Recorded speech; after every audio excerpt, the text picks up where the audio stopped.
My name is Natalie Twine from the CSIRO, and I'm here today to talk to you about revolutionizing genome analysis with machine learning and cloud computing.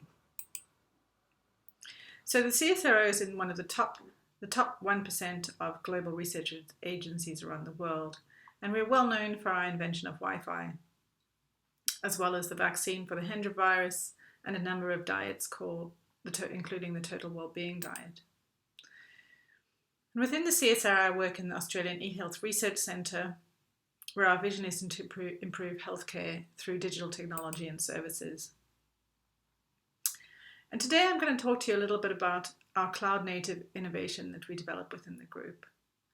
So I'm going to talk about 3 technologies, including Variant Spark, which is a population-scale machine learning tool for analysing genomic data, GT Scan Suite, which is a computationally guided genome engineering tool which makes use of cloud computing, and also new technologies hot off the press that we've developed around in the fight against COVID-19.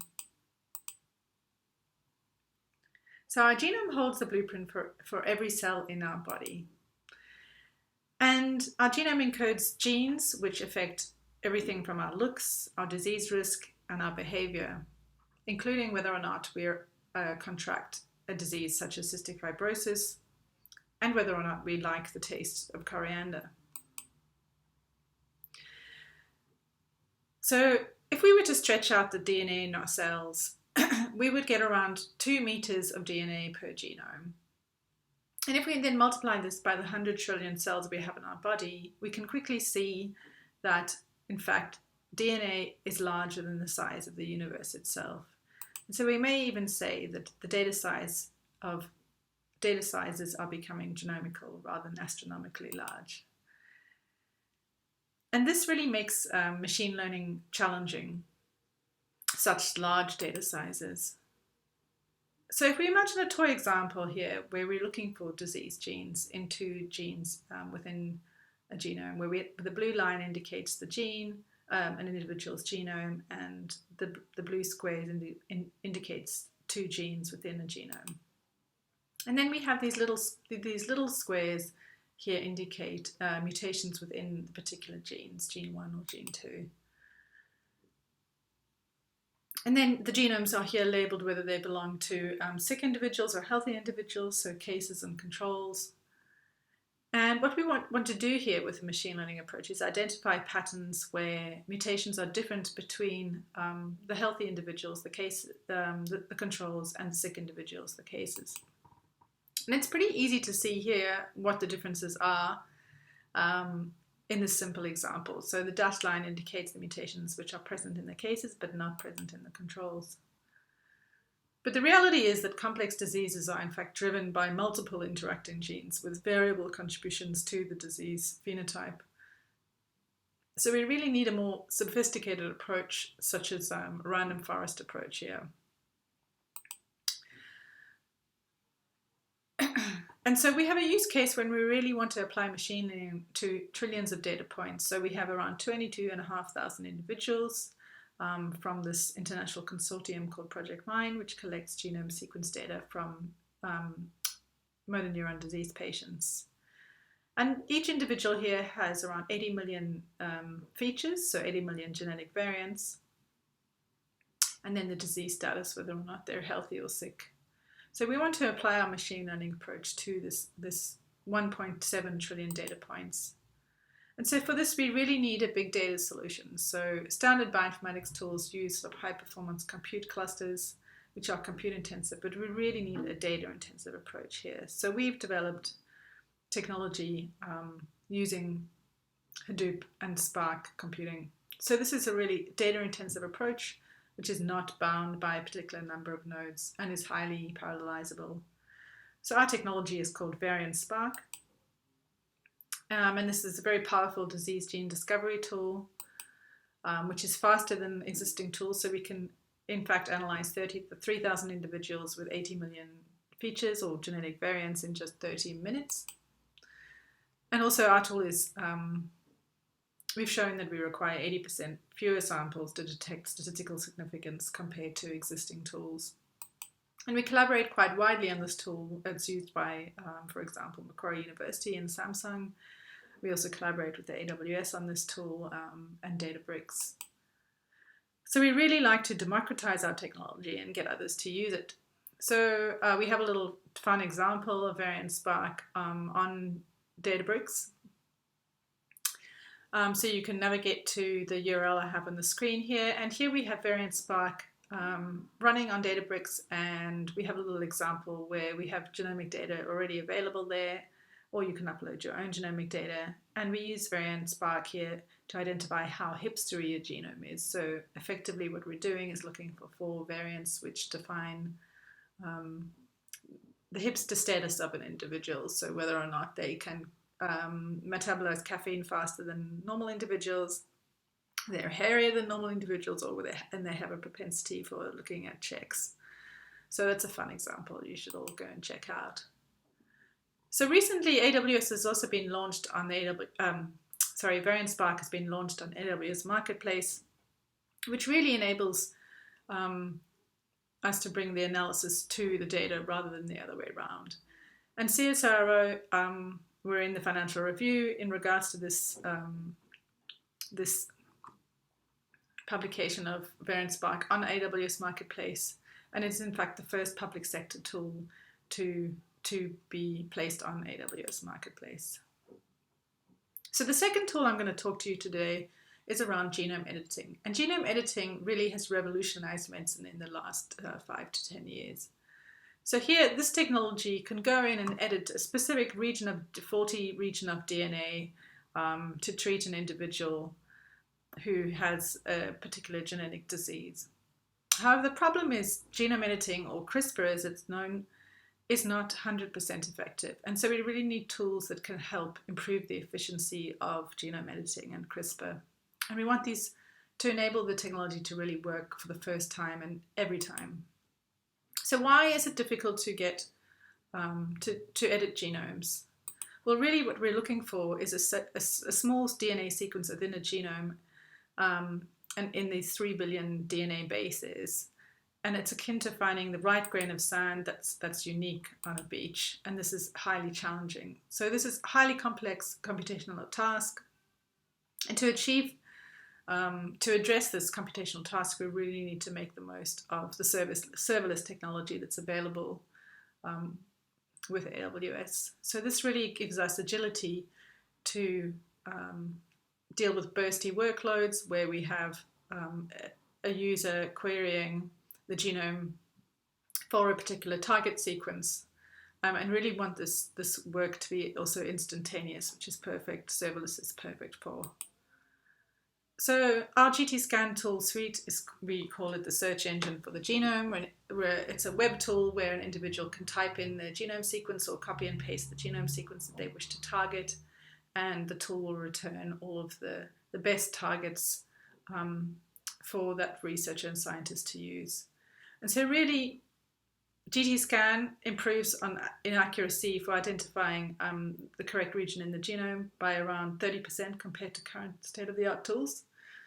And also using the serverless technology really improves the cost effectiveness. So it's around 300 times more cost effective than using traditional compute approaches. And again, we like to collaborate, so we've collaborated quite widely with GTScan from Macquarie University to ANU in Canberra, AWS, and Jinyang University in China. So GTScan Suite is in fact one of the first serverless applications in research, we really like to adopt new technology, so this is really exciting for us to do this. So lastly today, I'm going to talk to you a little bit about how we've used bioinformatics in the fight against COVID-19. And the 2 use cases that I'm going to talk to you about are around monitoring of COVID-19 and tracking of COVID-19 and the technologies that we've developed around this. So COVID-19 is caused by the SARS-CoV-2 virus, which is a 30,000 letter RNA virus. And this virus is an obligatory parasite, which means that it needs to inject into human cells to replicate and then to spread from one individual to another. And all RNA viruses mutate, and this isn't kind of a scary thing. It's a normal behavior of a virus. And in fact, coronavirus's mutation rate is slower than that of influenza. So the mutation rate of coronavirus is around 25 changes in the genome per year, whereas influenza changes at around 50 changes per year. So this is kind of like using a cookie cutter approach for coronavirus, where the copying of the virus is pretty precise compared to using a sort of more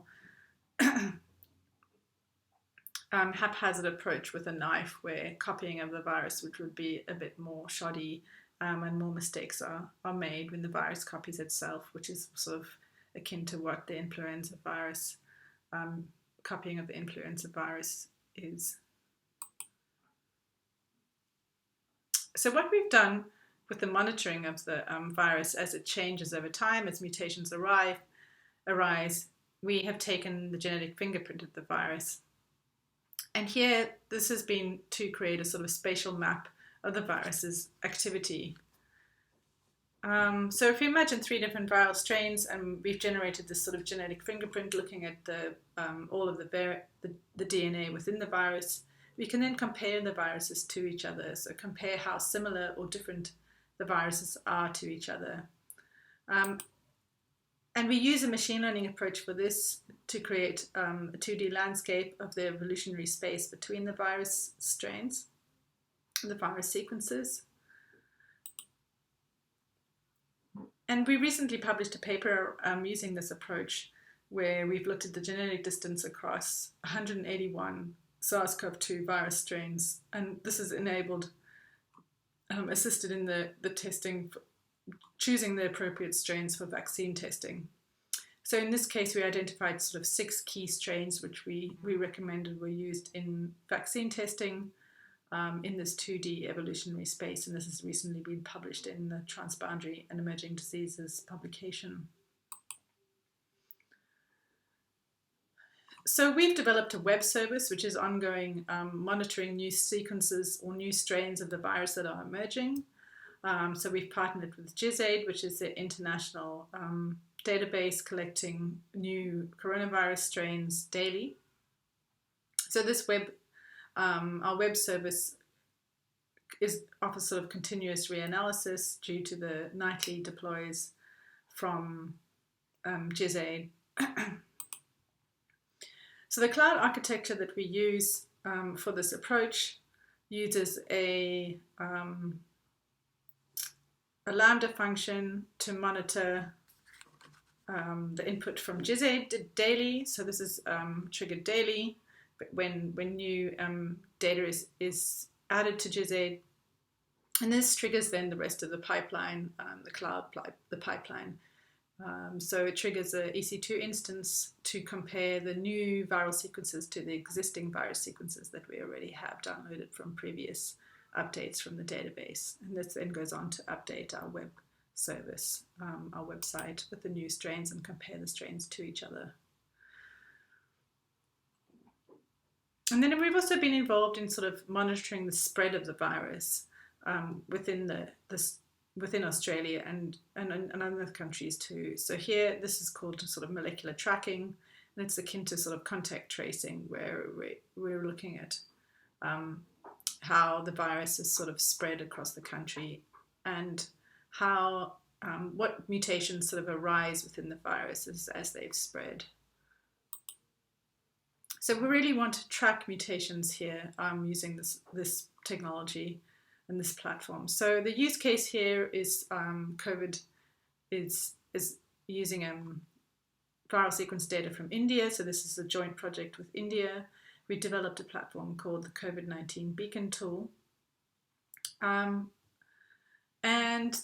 this continually monitors new mutations that arise within cohorts of the viral sequence data.